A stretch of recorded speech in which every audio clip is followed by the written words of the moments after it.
السلام علیکم محترم ناظرین، سیدھا خبریں آپ کی خدمت میں حاضر ہیں۔ ترکی کے صدر رجب طیب اردگان نے پاکستان کا دورہ کیا اور انہوں نے عمران خان کا ذکر خیر کیا۔ آرمی چیف نے عمران خان کے خط کے بارے میں کیا کہا؟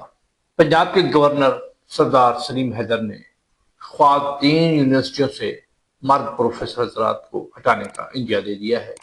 بابر اعظم نے وراٹ کوہلی کے ریکارڈ کو پاش کر دیا ہے، اور یہ کہ شیر افضل مروت کا مستقبل کیا ہے، یا وہ پارٹی میں رہیں گے یا وہ نہیں رہیں گے۔ آگے بڑھنے سے پہلے آپ سے گزارش ہے کہ اگر آپ نے میرے چینل کو سبسکرائب نہیں کیا تو سبسکرائب کر لیجئے، اور اگر ویڈیو اچھی لگے تو لائک بھی کیجیے گا اور کمنٹ بھی کیجیے گا۔ سب سے پہلے کہ رجب طیب اردگان نے پاکستان کا دورہ کیا، انہوں نے ایک موقع پر یہ بات کی کہ عمران خان اگر باہر ہوتا، جو کہ اس وقت قید میں ہے، آپ لوگوں کی طرح اس سے بھی ہم مل سکتے، اس سے بھی ہاتھ ملاتے۔ امید کرتے ہیں کہ پھر کبھی اگر ہم یہاں آئے تو ان سے مل سکیں گے۔ یہ پی ٹی آئی والوں نے ایک اچھا شگون اپنے لیے جانا ہے کہ رجب طیب اردگان، حالانکہ ان کو معلوم تھا کہ عمران خان قید کے اندر ہے، ان کا نام لینے پر پابندی ہے، ان کی تصویر میڈیا پر دکھانے کی پابندی ہے، اور خاص طور شریف برادران اس کے مخالف ہیں، اس کے باوجود بھی انہوں نے عمران خان کا ذکر کرنا نہ بھولے۔ تو یہ بہت بڑی ایک پی ٹی آئی والوں کے لیے جیت بھی ہے، اور ان کا سر فخر سے بلند ہو گیا ہے۔ آرمی چیف جب رجب طیب اردگان صدر ترکی آئے تو اس وقت ان کے استقبال کے لیے وہ بھی تشریف لائے۔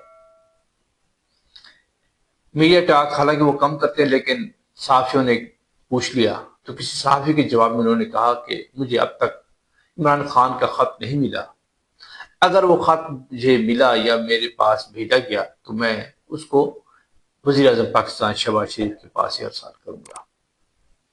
اس کا مطلب یہ ہے کہ ابھی تک فوج کے دل میں جتنے بھی انہوں نے جلسے کیے پی ٹی آئی والوں نے، یا ٹرمپ کی دھمکیاں دی، یا ادھر کی سفارشیں کرائیں یا ادھر کی سفارشیں کرائیں، یا پھر اور بلیک میلنگ کی، یا پس پردہ جو رابطے ہیں وہ بڑھانے کی کوشش کی، سب کے باوجود ابھی تک وہ برف نہیں پگھلی۔ ابھی تک فوج کے دل میں، خاص طور پہ عاصم منیر آرمی چیف کے دل میں، پی ٹی آئی کی کوئی ہمدردی نہیں ہے۔ ابھی تک وہ برف پگھلی نہیں ہے، مطلب کہ ابھی دلی دور است۔ گورنر پنجاب سردار سلیم حیدر نے میڈیا ٹاک کرتے ہوئے بات کی ہے کہ ہم خواتین یونیورسٹیوں سے مرد پروفیسر حضرات کو ہٹا رہے ہیں، خواتین کو ہراساں کرنے والوں کے خلاف سخت ایکشن لیا جائے گا، خواتین کو بلیک میلنگ سے بچانے کے لیے پیپر بنانے اور چیک کرنے کے نظام کو ہم تبدیل کر رہے ہیں، کیونکہ یہ بہت زیادہ واقعات بڑھ گئے تھے۔ حالانکہ ہونا تو یہ چاہیے تھا کہ جو پروفیسر حضرات ہیں یا پھر ٹیچرز ہیں، یہ ایک قسم کے استاد ہیں۔ استاد شاگرد کے بارے میں کتنا مقدس رشتہ ہوتا ہے، یہ اسلام میں بہت واضح کہہ دیا گیا ہے۔ اگر ہمیں اسلامی معلومات ہوتی ہیں، علم قرآن ہوتا تو یقیناً ایسا شیبہ تک نہ آتا۔ ہم قرآن کے علم کو تو نہیں جانتے، لیکن دنیا داری کی حیا و شرم بھی ہمارے آنکھوں میں نہیں ہے۔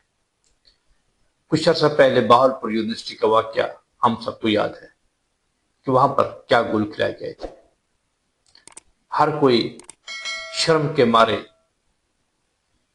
پریشان تھا کہ بہاولپور یونیورسٹی میں اتنا بڑا واقعہ کیسے ہو گیا، اور اب تک اس معاملے کا کیا ہوا، کیا اس کا رزلٹ نکلا، کس کو سزا ہوئی، کس کو نہیں ہوئی، سب دب کر رہ گئے۔ وجہ یہ ہے کہ جو طاقتور لوگ ہوتے ہیں ان کے خلاف کوئی کارروائی ہوتی نہیں، اور جن کے خلاف کارروائی نہیں ہوتی وہ پھر ہمیشہ سے کرتے رہتے ہیں، لیکن یہ ہے کہ وہ اپنے پینترے تھوڑے تبدیل کر دیتے ہیں۔ شیر افضل مروت کی کشتی بھنور میں پھنس چکی ہے اور ہچکولے کھائی جا رہی ہے۔ حالانکہ یہ وہ واحد لیڈر تھا جس نے پی ٹی آئی کو عمران خان کی گرفتاری کے بعد سہارا دیا تھا۔ حالانکہ اس وقت پی ٹی آئی پر بہت ہی کڑا امتحان تھا۔ اس کڑے امتحان میں اور اندھیری رات میں شیر افضل مروت ایک جوان مرد کی طرح کھڑا رہا، اور یہ اسی دور کی بات ہے کہ جب ان کے منہ سے ٹرمپ بڑھ گیا اور پاکستانی قوم کو چسک کا چسکا پڑ گیا ہے، جیسے الفاظ نکلے تھے اور وائرل ہو گئے تھے۔ اس کے بعد سے انہوں نے تنہا پوری پارٹی کو سہارا دیا، حالانکہ چیئرمین اور بن گئے تھے، لیکن اس کے باوجود بھی ان کا کنٹریبیوشن قابل ذکر ہے۔ ان کا ٹویٹ ہے کہ میرے ساتھ پی ٹی آئی کے ان افراد نے ناانصافی کی ہے جو مجھے شروع سے ناپسند کرتے تھے۔ میرا ایسے لوگوں سے جھگڑا کرنے کا کوئی ارادہ نہیں ہے، لیکن میں ایسے اذیت دینے والوں کے سامنے کبھی نہیں جھکوں گا۔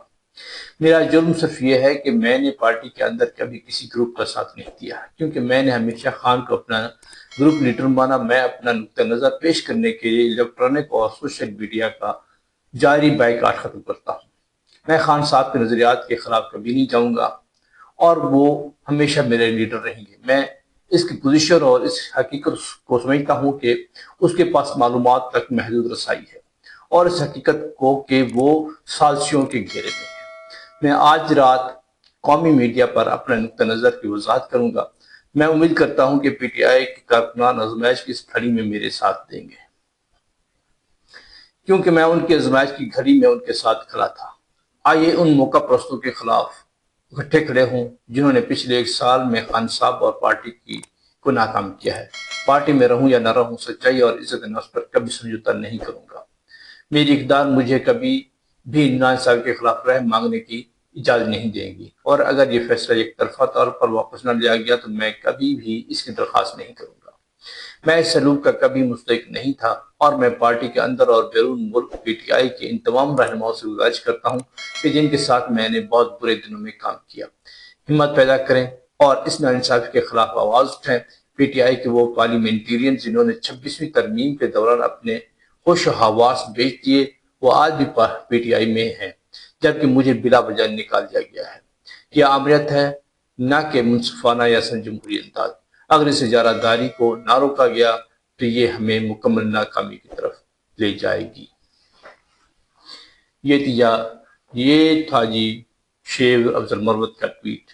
اس کے ساتھ ساتھ انہوں نے قومی اسمبلی میں اسپیکر سے ٹائم مانگا کہ مجھے بات کرنے دی جائے۔ اسپیکر نے ان کو تھوڑا سا وقت دیا اور کہا کہ موضوع کے اندر رہیے گا۔ اس وقت شیر افضل مروت نے کھڑے ہو کر صرف اتنے جملے کہے کہ میں اپنے پی ٹی آئی کے لیڈروں سے کہتا ہوں کہ مجھے کیوں نکالا۔ انہوں نے نواز شریف والا نعرہ لگا دیا ہے، اب اللہ ہی خیر کرے۔ اس کی شیر افضل مروت کی کشتی تو پہلے بھور میں تھی، اب اس کی مشکلیں آسان ہوتی کم اور بڑھتی نظر زیادہ آ رہی ہیں۔ لہٰذا سب سے آخر میں بابر اعظم کے بارے میں کہ بابر اعظم نے 6000 رنز کا سنگ میل عبور کر لیا ہے، اور وہ دنیا کے تیز ترین کھلاڑی بن گئے ہیں جنہوں نے یہ 6000 رنز کا سنگ میل 123 باریوں میں پورا کیا ہے، جبکہ اس سے قبل وراٹ کوہلی نے یہ سنگ میل 136 باریاں کھیل کر پورا کیا تھا۔ اس کے ساتھ ساتھ بابر اعظم نے یہ بیان بھی کیا ہے کہ مجھے کنگ بابر نہ بلایا جائے۔ کنگ بابر کے بارے میں میرا کیریئر ہی بتائے گا۔ اگر میرا کیریئر اچھا رہا تو مجھے تعریف مل جائے گی، اور اگر کیریئر بہتر نہ رہا تو کنگ بابر کہنے کا مجھے کوئی فائدہ نہیں ہے، اور یہ مثبت سوچ رکھنا ایک بہت بڑے انسان کی نشانی ہوتی ہے۔ اب تک کے لیے اتنا ہی، پھر ملاقات ہوگی نیکسٹ ویڈیو میں۔ السلام علیکم۔